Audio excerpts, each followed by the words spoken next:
여러분 안녕하십니까? 자유란 무엇인가? 오늘은 버트란트 러셀이라는 사람을 통해서 자유주의의 의미 또 훌륭한 삶에 대해서 알아보는 시간을 갖도록 하겠습니다. 저에게 어떤 사람이 이렇게 묻습니다. 당신은 어떠한 삶을 살고 싶습니까? 저는 그러한 질문에 대해서 이렇게 서슴없이 답합니다. 러셀처럼 살다가 러셀처럼 가고 싶다. 과연 러셀은 어떤 사람일까요? 러셀이라는 사람은 영국이 낳은 수학자, 철학자, 문학가, 평화운동가, 인권운동가입니다. 여러 수식이 붙는 20세기의 현인이라고도 불립니다. 이분은 빅토리아 여왕 시절에 태어나서 20세기를 살다가 간 분입니다. 거의 한 세기를 산 장수한 분입니다. 집안은 명망가 중에 명망가입니다. 할아버지가 존 러셀 백작인데 영국의 수상을 3번이나 역임한 분입니다. 말 그대로 금수저를 입에 물고 태어난 사람이죠. 그런데 그는 고난의 삶을 선택했습니다. 그렇게 좋은 집안에 태어나서 또 좋은 그 교육적 배경을 가지고 있음에도 불구하고 그의 삶은 고통스러운 삶을 살았습니다. 전쟁에 반대한 반전주의자였고 그리고 반핵주의자였고 그리고 세계가 패권 국가로서 제국주의 시대로 접어들 때 그는 그 제국주의를 반대했던 사람입니다. 이분의 삶을 가장 쉽게 알아볼 수 있는 것은 그가 말년에 쓴 자서전에 그 첫머리에 나오는 말입니다. 첫머리에 나오는 그 부분을 제가 한번 읽어보겠습니다. 단순하지만 누를 길 없이 강렬한 3가지 열정이 내 인생을 지배해왔으니 사랑에 대한 갈망, 지식에 대한 탐구욕, 인류의 고통에 대한 참기 힘든 연민, 바로 그것이다. Three passions, simple but overwhelmingly strong, have governed my life. The longing for love, the search for knowledge, and the unbearable pity for the suffering of mankind. 참으로 가슴을 치는 감동스러운 좌우명, 3가지 열정입니다. 저는 이 3가지 열정으로 러셀을 설명합니다. 첫 번째 열정은 사랑에 대한 열정, 사랑에 대한 갈망입니다. 제가 러셀을 존경합니다만 사실 러셀을 그저 철학자나 혹은 그저 문학가로서 제가 러셀을 존경하는 것은 아닙니다. 러셀에게는 참으로 인간적인 면이 있습니다. 그 인간적인 면이라고 하는 것은 바로 사랑에 대한 갈망입니다. 이 사랑에 대한 갈망은 쉽게 얘기하면 에로틱한 사랑입니다. 그는 연인에 대해서 항상 그 본능적인 그런 어떤 그 욕구가 있었습니다. 그 열망이 있었습니다. 그 열망의 한 부분을 그 자서전의 한 내용으로 보면 이렇습니다. 사랑의 희열이 얼마나 대단한지 그 기쁨의 몇 시간을 위해서라면 여생을 모두 바쳐도 좋으리라 생각했다. 이건 약간의 19금적인 내용입니다. 사랑의 희열, 그것은 바로 남녀의 교합일 겁니다. 그것이 얼마나 기쁜지, 얼마나 희열을 갖다 주는 것인지, 그 몇 시간을 위해서라면 인생, 여생 모두를 바쳐도 상관없다 할 정도로 그는 본능에 충실을 했습니다. 그는 여러 여자들을 만났는데 그 마지막 여인이었던 이디스에게 이런 그 시를 바칩니다. 제가 이건 번역했는데요.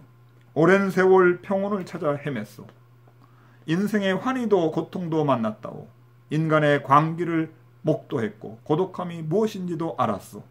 내 심장을 갉아먹던 그 외로움의 고통도 느꼈다오. 그러나 나는 결코 평온을 발견하지는 못했소. 이제나 늙고 갈 날이 얼마 남지 않았는데 당신을 알아 인생의 환희와 평온을 찾았다고. 그리고 쉼을 얻었어. 그토록 외로운 세월 끝에 인생이 사랑이 무엇인지 드디어 알았다고. 나 이제 잠든다 해도 여한은 없을 것이요. 죽기 전에 이런 시를 쓸 수 있는 그런 사랑의 연인을 우리가 만들어 봐야 되지 않겠습니까? 두 번째로 제가 러셀을 존경하는 이유는 러셀의 그 진리 추구에 대한 열정 때문에 그렇습니다. 러셀은 어린 시절 이런 그 이야기를 합니다. 어린 시절 이런 그 꿈이 있었다고 얘기합니다. 나는 사람들의 마음을 알아보고 싶었다. 하늘의 별이 왜 반짝이는지 알고 싶었다. 그리고 삼라만상 유전 너머에서 수들이 힘을 발휘한다라고 설파한 피타고라스를 이해하고 싶었다. 러셀은 어린 시절부터 호기심이 대단했습니다. 그 호기심은 단순한 호기심이 아니었습니다. 항상 본질적인 것을 추구했습니다. 바로 그것 때문에 그는 수학을 전공했던 것이죠. 그는 철학자로서 우리에게 많이 알려져 있습니다. 뭐 시중에 가면 서양 철학사에 대해서 책을 한 권 사신다라고 하면 저는 러셀의 서양 철학사를 권합니다. 매우 유려한 문체로 또 비교적 쉽게 서양 철학 전반에 걸쳐서 설명하고 있습니다. 철학이란 무엇인가? 그는 이렇게 얘기합니다. 신학과 과학 사이에서 양측의 공격을 받는 무인지대다. 이 철학이라고 하는 것이 만약에 너무 신적으로 다가가면 그건 신학이 될 것이고, 너무 그것이 과학적으로 다가가게 되면 그것은 과학이 될 겁니다. 철학은 신학도 아니고 과학도 아닙니다. 그 중간 어느 지점에 위치해서 진리를 추구하는 학문이라고 하는 것이죠. 그는 이것을 위해서 평생 그 알을 소중히 여겼고 그 진리를 추구하기 위해서 노력했습니다. 이렇기 때문에 그는 이 진리에 기초한 자유주의자로서 살 수가 있었습니다. 그가 이야기하는 자유주의라고 하는 것은 무엇일까? 아주 유명한 러셀의 자유주의 10계명이라고 하는 것이 있습니다. 몇 가지를 한번 나눠보겠습니다. 첫 번째, 어떤 것을 절대적으로 확신하지 말라. 이거 네 번째, 다섯 번째인데 그 다섯 번째를 말씀드리겠습니다. 다른 사람의 권위를 존중하지 말라.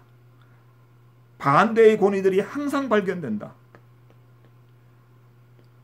또 일곱 번째 좌우명, 일곱 번째 계명이라고 할 수 있는 것. 견해가 유별나다고 해서 두려워하지 마라. 지금 인정하고 있는 모든 견해들이 한때는 유별나다는 취급을 받았다. 아홉 번째, 비록 진실 때문에 불편할지라도 철저하게 진실을 추구하라. 러셀을 존경하는 세 번째 이유는 바로 인류 고통에 대한 참을 수 없는 연민이었다라고 하는 겁니다. 러셀은 말 그대로 백작의 칭호를 받으면서 산 사람이지만 그는 전쟁을 반대했고 그는 핵을 반대했고 그는 항상 소수자, 사회적 약자를 위해서 평생을 살았습니다. 이런 삶이 쉽지 않을 겁니다. 사실 우리 사회에서도 그렇지만 가진 사람이 소수자 약자를 위해서 산다라고 하는 것은 쉽지 않은 자기 결단입니다. 우리 사회에서는 이런 사람들을 강남좌파라는 말로 요즘 이야기하고 있는 것 같은데 약간 비아냥 가리는 그런 측면은 있지만 저는 사실 우리 사회에 많은 강남좌파들이 있어야 된다고 봅니다. 지식인들이 자기만을 위해서 살아가는 것이 아니라 자기가 가진 것들을 내놓고 여러 사람들과 함께 연대하면서 살아가고자 하는 삶. 물론 그 지식인에게 모든 것을 다 내놓으라고 할 수는 없는 것이겠죠. 그 지식인은 그 나름대로의 자기의 삶을 즐기지만 그러나 옆에 있는 사람들과 함께 가고자 하는 그러한 삶을 살아가는 지식인, 이러한 삶을 살아간 것이 바로 러셀이었다. 이렇게 생각을 합니다.